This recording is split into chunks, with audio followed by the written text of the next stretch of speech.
大家好，欢迎来到快乐手工，给大家看两款包哈。这两款包呢，是不是不一样款式哈？这个呢是个包中包，那这款呢是一个拎包，但是它们的构造呢是完全一样的，因为两边呢都是这样子一个拉链，中间有个大的夹层哈。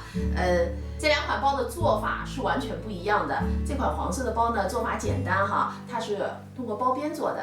那这款包呢是整个是通过翻来做的。那我还做过这样子的一款包，那这款包呢我没有实物了哈，我把它呢送给了我的一个铁粉朋友哈，他一直在看我的视频，并且支持我到现在哈。这款包呢是更难做，因为它又有翻又有包边，而且包吧还特别的小。